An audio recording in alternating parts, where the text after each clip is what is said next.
Good day, everyone. I am Jelipin Kainoy, and my task for today is to discuss to you the qualitative procedure. Before I go to the discussion proper, these are the following topics that I will be discussing to you this morning. First, the characteristics of qualitative research. Second, the strategies of inquiry. Third, the researcher's rule. Fourth, the data collection procedures. Fifth, data recording procedures. Sixth, data analysis and interpretation. Seventh, reliability, validity, and generalizability. And the last one is the qualitative write-up.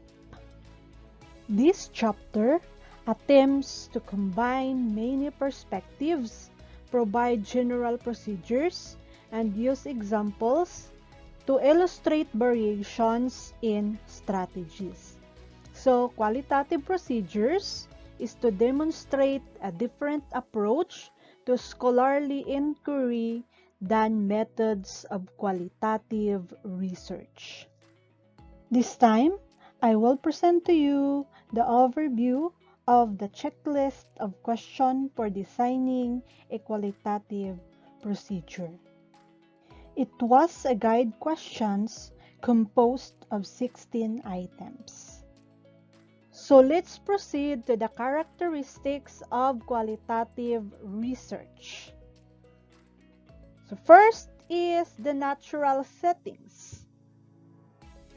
It is important that the researcher collect the data in the field where the participants experience the issue or the problem. And it is necessary to gather information by talking the participants directly and seeing them behave and act within their context. Next one is the researcher as key instrument. Qualitative researcher can use a protocol, but they are the ones who actually gather information. The next one is multiple source of data. Usually, qualitative researchers do not rely on a single data source. They gather information into multiple forms of data, such as interviews, observation, and documents. Next one is inductive data analysis. So it is the process of organizing the data from more abstract units of information. It means it is working back and forth until the researchers have established a comprehensive set of themes. The next one is participants' meanings. Take note that it is really important to the researcher to keep focus on the meaning of the participants hold about the problem or an issue. Next is emergent design. So we all know that the research process is emergent or is changing because it is possible that the initial plan cannot be followed. The process may change after the researcher enters the field and begins to collect data. The next one is theoretical lens. It is the qualitative researcher often use lens to view their studies, such as concept of culture, central to ethnography, or gendered, racial, or class differences from the theoretical orientation. Next is interpretive. We all know that the qualitative research is a form of interpretive inquiry in which researcher can make an interpretation of what they see, hear, and understand. And the last one is the holistic account. So here, qualitative researchers try to develop a complex picture of the problem or issue that involves reporting multiple perspectives, identifying many factors involved in a situation.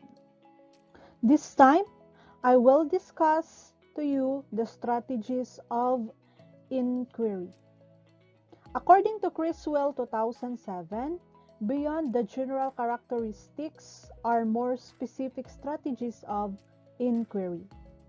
These strategies focus on data collection, analysis, and writing, but they originate out of disciplines and flow throughout the process of research.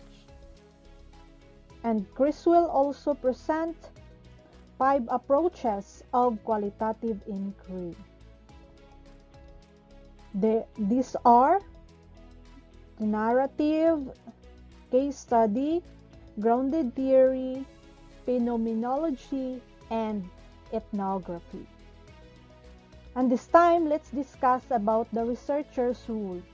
Typically, the researcher involved in a sustained and intensive experience with the participants.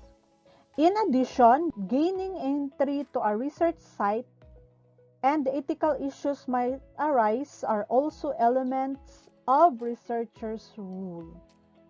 Researcher can include statements about past experiences so that the audience can better understand the topic by providing them the background data. Next, also the researcher can comment on connections between the researcher and the participants and on the research sites. And the researcher also can indicate steps to obtain permission from the institutional review board to protect the rights of the human participants. Discuss steps taken to gain entry to the setting and to secure permission to study the participants or situation. That is according to Marshall and Grossman 2006. And the last one, the researcher also can comment about sensitive ethical issue that may arise. This time, let's discuss about data collection procedures. The data collection steps include setting the boundaries for the study and collecting information.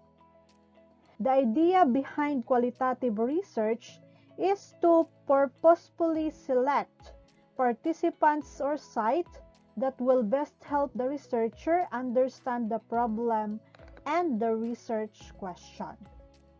A discussion about participants and site might include 4 aspects identified by Miles and Hoberman 1994.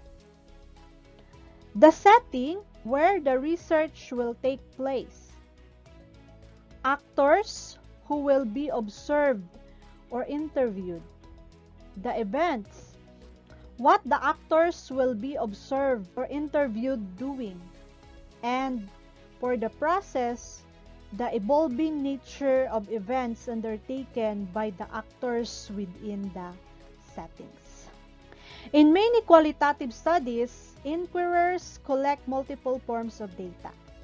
The collection procedures in qualitative research involve 4 basic types. These are observations, interviews, documents, and audiovisual materials. So, this time, I will present to you the overview of the basic types of qualitative data collection about the options, advantages, and their limitations. Qualitative observation are those in which the researcher takes field notes on the behavior of the activities of individuals at the research site. Qualitative observers may also engage in roles varying from a non-participant to a complete participant. In qualitative interviews, the researcher conducts face-to-face interviews with the participants interviews participants by telephone, or engages in focus group interviews. These interviews involve unstructured and generally open-ended questions intended to elicit views and opinions from the participants. Next one, during the process of research, the investigator may collect qualitative documents. These documents may be public documents, or it could be private documents. A final category of qualitative data consists of qualitative audio and visual materials. This data may take the form of photographs, art objects, videotapes, or any forms of sound. In discussion about data collection forms, be specific about the types and include arguments concerning the strengths and the weaknesses of each type. Also, include data collection types that go beyond typical observation and interviews. Before entering the field, qualitative researchers plan their approach to data recording. The proposal should identify what data the researcher will record and the procedure for recording data. The researcher may use a protocol for recording observational data. Researchers often engage in multiple observation and use an observational protocol for recording information while observing. So here is an example of observational protocol. So this may be a single page with a dividing line down in the middle to separate the descriptive notes and the reflective notes.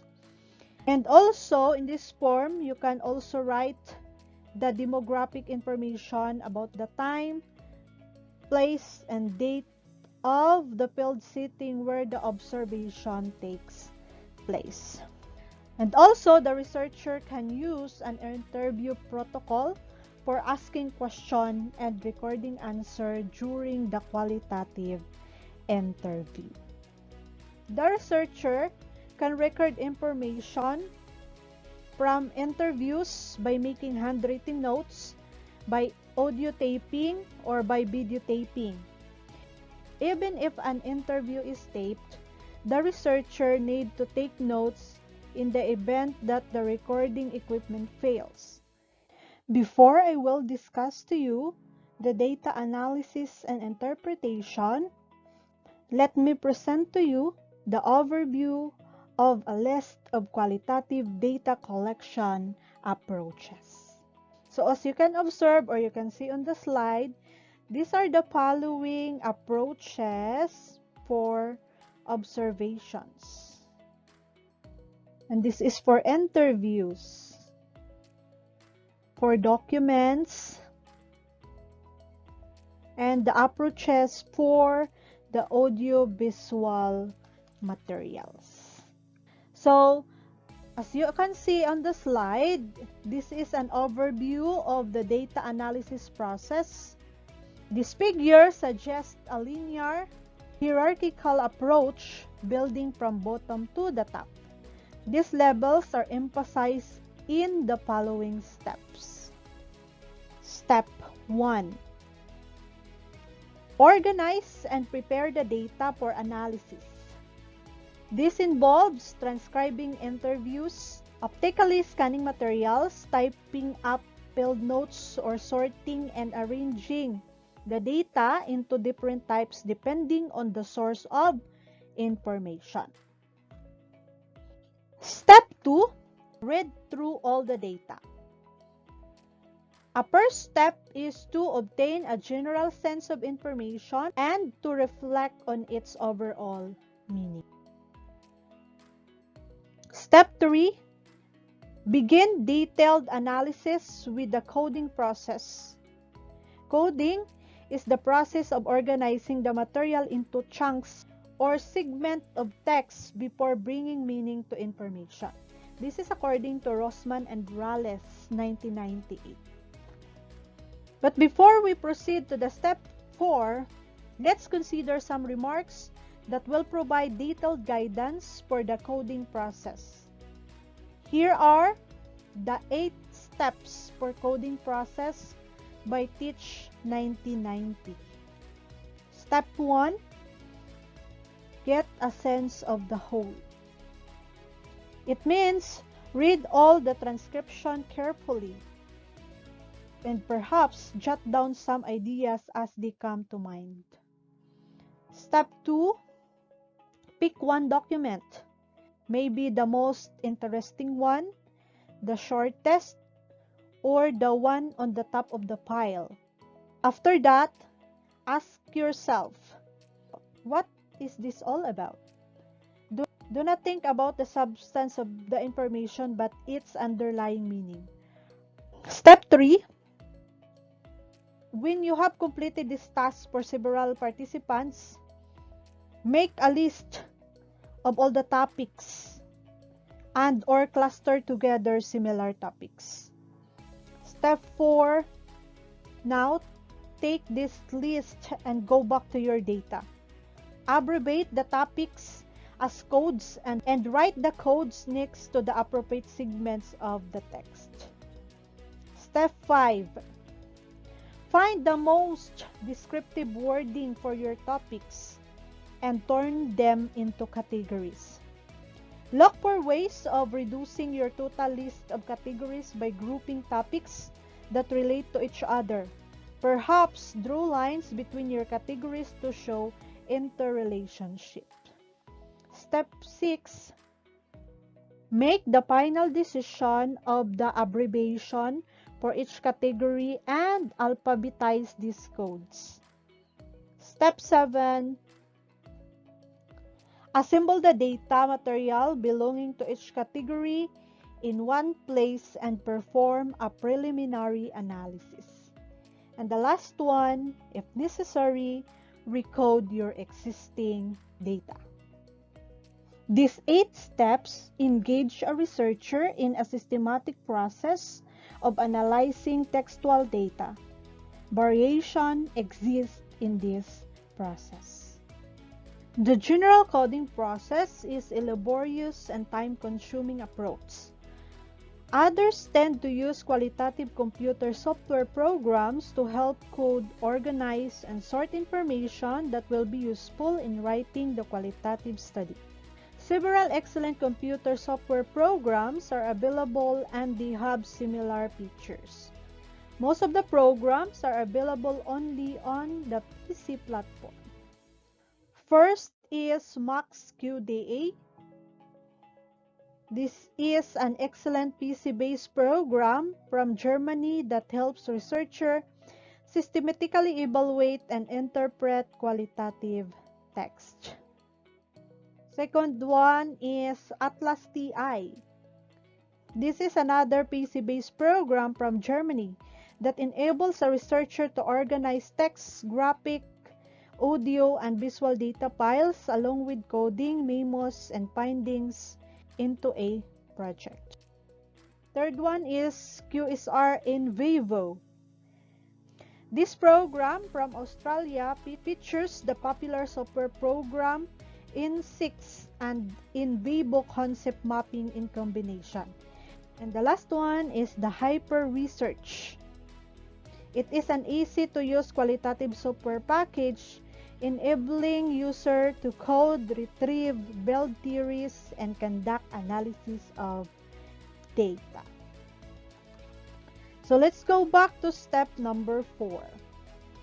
Use the coding process to generate a description of the setting or people as well as categories or themes for analysis. So description involves a detailed rendering of information about people, places, or events in a setting. Researchers can generate codes for this description. In step 5, advance how the description and themes will be presented in a qualitative narrative. The most popular approach is to use a narrative passage to convey the findings of analysis. This might be a discussion that mentions a chronology of events, the detailed discussion of several themes, or a discussion with interconnecting themes. And the last one is step 6, This is the final step in data analysis involving making an interpretation of the meaning of the data. So in this step, you can ask yourself, what were the lessons learned? This lesson could be the researcher's personal interpretation, couched in the understanding that the inquirers bring to the study from her or his own culture, history, and experiences. That is the sixth step of data analysis in qualitative research. Let's move on to reliability, validity, and generalizability of a research. So, proposal developers need to convey the steps they will take in their studies to check the accuracy and credibility of their findings. So here, a qualitative validity means that the researcher check for the accuracy of the findings by employing certain procedures, while qualitative reliability indicates the researcher's approach is consistent across different researchers and different projects. This is according to Gibbs 2007. So the question is, how do qualitative researchers check to determine if their approaches are consistent or reliable? Yen 2003 suggests that qualitative researchers need to document the procedure and to document as many of the steps of the procedures as possible. So Gibbs 2007 suggests several reliability procedures. First, check transcript to make sure that they do not contain obvious mistake made during transcription. Make sure that there is not a drift in the definition of codes, a shift in the meaning of the codes during the process of coding. For team research, coordinate the communication among the coders by regular documented meetings and by sharing the analysis. And the last one, cross-check codes developed by different researchers by comparing results that are independently derived. Validity, on the other hand, is one of the strengths of qualitative research, and it is based on determining whether the findings are accurate from the standpoint of the researcher, the participants, or the reader of an account. So that is according to Criswell and Miller 2000. The researcher actively incorporates validity strategies into their proposal. There are 8 primary strategies organized from the most frequently used and easy to implement to those occasionally used and more difficult to implement. First, triangulate different data sources of information by examining evidences from the sources and using it to build a coherent justification for teams. Second, use member checking to determine the accuracy of the qualitative findings through taking the final report or specific description or themes back to participants and determining whether these participants feel that they are accurate.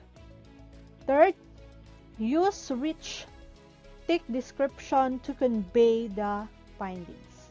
This description may transport readers to the setting and give the discussion an element of shared experiences. When qualitative researchers provide a detailed description of the setting, the results become more realistic and richer. Fourth one, clarify the bias the researcher brings on the study. This self-reflection creates an open and honest narrative that will resonate well with the readers. The fifth one, also present negative information that runs counter to the themes. By presenting this contradictory evidence, the account becomes more realistic and hence valid. Spend prolonged time in the field. The more experienced that a researcher has with the participants in their actual setting, the more accurate or valid will be the findings. The seventh one, use peer debriefing to enhance the accuracy of the account. This process involves locating a person who reviews and asks questions about the qualitative study so that the account will resonate with people other than the researcher. And the last one, use an external auditor to review the entire project.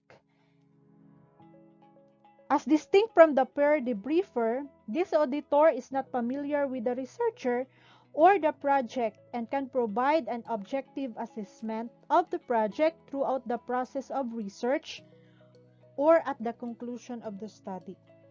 The procedure enhances the overall validity of the qualitative study. We are done to discuss about the reliability and the validity of the qualitative research. Let's discuss about generalizability. Qualitative generalization is a term that is used in a limited way in qualitative research. Since the intent of this form of inquiry is not to generalize findings to individuals, sites, or places outside of those under study. In fact, the value of qualitative research lies in the particular description and themes developed in the context of specific sites. Particularity rather than generalizability by Green and Carasili 1997. So this is the hallmark of qualitative research. So let's proceed to the qualitative write-up. At the specific level, some writing strategies might be as follows. Use quotes and vary their length from short to long embedded passages. Script conversation and report the conversation in different languages. Present text information in tabular form. Use the wording from participants to form codes and theme labels. Intertwine quotation with the author's interpretation. Use indents or other special formatting of the manuscript to call attention to quotation from participants. Use the first-person I or collective we in the narrative form. Use metaphors and analogies. Use narrative approach typically used within a qualitative strategy of inquiry, and describe how the narrative outcome will be compared with theories and the general literature on the topic. I present to you an example of qualitative procedures. So this example is written as a part of a doctoral proposal of Miller 1992. Miller's project was an ethnographic study of first-year experiences of the president of a four-year college. So, in Miller's study, the qualitative assumptions are mentioned here. And the author used the ethnographic approach. And also, the researcher or the author reflected on her role in the study. In this section, the author mentioned data collection boundaries. And also, author addressed ethical issues and IRB review. In the data collection strategies, the author proposed the use of face-to-face interviews, facilitate as observer, and obtain private documents. And also, the author recorded descriptive and reflective information. In data analysis procedures, the author describes steps in data analysis. And also, she mentioned the proposed use of computer software for data analysis. And for the verification, in ensuring the internal validity, the author identified strategies of validity to use in the study. And for the reporting of findings, the outcomes of the study were mentioned. This is the reference of my report. And that's the end of my report. Thank you, everyone.